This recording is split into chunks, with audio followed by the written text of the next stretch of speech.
3 कट्ठा आलूआ आ 1.5 कट्ठा भंटा तू 1 कट्ठा बोटी अठनिया जान। तो भाई लोग वाकई में बचिया के अंदर टैलेंट कूट कूट के भरल बा भाई लोग। सही बतलावता नहीं यार, 3 साल के लड़का से जाके पूछल जाओ नाम तो सही से ना बतला पाई हंस, लेकिन बचिया 3 साल के हो के पावर स्टार पवन सिंह के गाना याद करके देखो तो लोग के मतलब गा रहल बिया।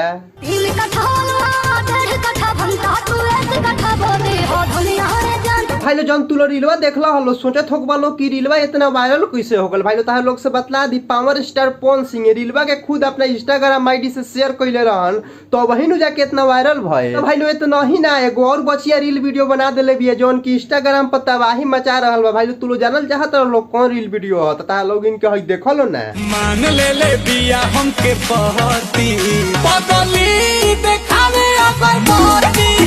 तो भाई लोग देखला लो रील वीडियो कितना प्यारा बनैले लखी बचिया। भाई लोग सही बतलावत नहीं यार, नीलकमल सिंह पर जेंगो मतलब रील बनैले लखी नु यार पक्का कहत नहीं ई वीडियो नु ए वीडियो पर हमारा लागत 10 मिलियन से कम लाइक ना भाई लोग। जब इतना जल्दी इतना लाइक आ चुकल बटे तो तू लोग समझ सकत रहो यार काहे कि ई मतलब एक्टिंग में जोन कोइले बिया नु धांसू एक्टिंग बटे।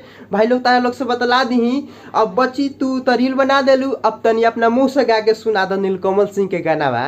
माने ले बिया हमके पोती, अरे वाह। माने ले बिया हमके पोती पगली देखाबे अगर बोटी। भाई लोग सुन लो हलो नु कितना प्यार से बचिया गाना कोई लखे नीलकमल सिंह के कि पगली देखावे अगरबत्ती। भाई लोग सच कहता नहीं यार, ये बचिया के दिमाग तेज है भाई। गाना एक बार सुन लेती है केहू के मतलब कोनो सिंगर के गाना सुन लेती है तो ऊपर समझ जाती है कि कैसे रील बनावे के बा, हमरा कैसे एक्टिंग करे के बा। भाई सच बतलाओ तनी बचिया मतलब तनी सुखी और से आन हो जाई नु तो देखिए लोग का एक्टिंग करी। जो आज के वीडियो एंड होई ओकरा पहले एक और बात बतला दी, जोन मिष्टी बच्ची बारी नु तार लोग से बतला दी इनकर अब 5 लाख इंस्टाग्राम पर फॉलोवर होखे वाला बाटे। हो सके हम जब तक ले वीडियो अपलोड करी तब तक ले 5 लाख हो भी जाए, काहे कि अभी 4 लाख से भी प्लस हो गल बालो, मतलब 5 लाख होखे वाला बालो।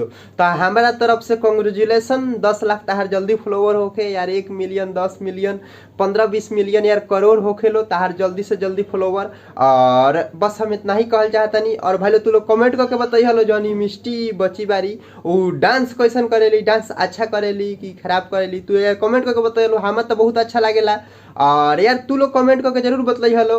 और भाई लोग ताहे लोग एक और बात बतला देतनी, हमार तबीयत खराब रहा हटे 2-4 दिन से, तबीयत खराब रहा ऐसे वीडियो ना आ पाओ तो लख, लेकिन अब वीडियो कंटिन्यू हुई काहे कि अब देखत तरह लोग यार गर्मी कितना होता है।